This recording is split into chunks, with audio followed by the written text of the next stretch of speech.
नमस्कार मित्रांनो, स्वागत आहे आपलं बाजार तडका या यूट्यूब चॅनलवर. तर आज आपण क्वार्टर 3 रिझल्ट आणि अत्यंत महत्त्वाचा बाजाराला खुश करणारी खबर म्हणजे जी-डी-पी डाटा यावर आपण आज चर्चा करणार आहोत.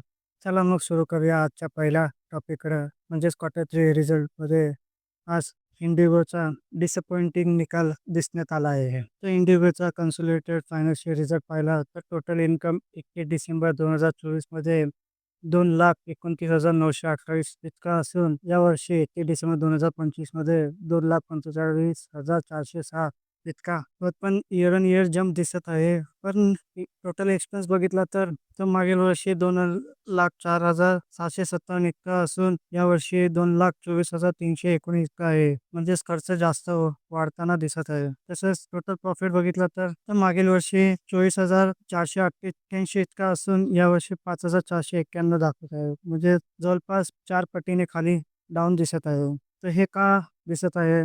तर यामध्ये expressional items reference to note 2 दाखवत आहे. यात ₹15,465 खर्च झालेले दाखवत आहे. तर नेमकं काय आहे हे समजून घेऊया. The exponential item represent impact on account of new labor codes and operational disruption amounting rupees 9,693 millions and rupees 5,772 million respectively. तर हे दोन्ही ॲड करी बघितलं तर ₹15,465 हा न्यू लेबर कोड आणि ऑपरेशनल डिस्ट्रिब्युशन अमाऊंटसाठी वापरला गेलेला आहे.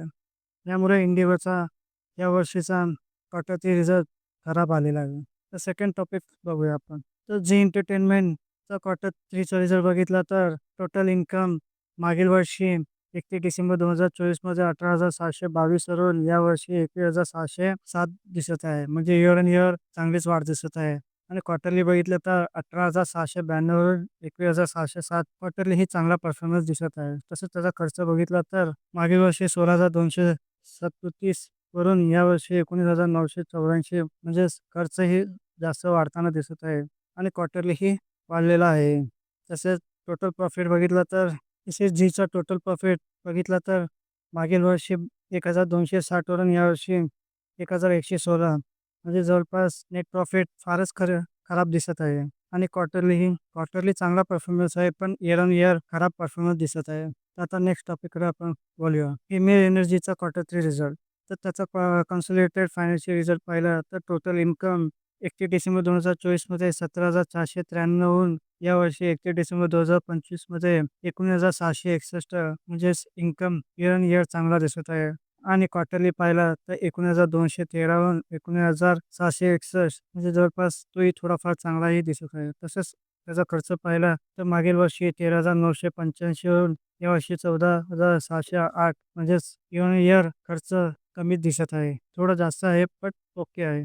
आणि क्वार्टरली ही सेमच दाखवत आहे.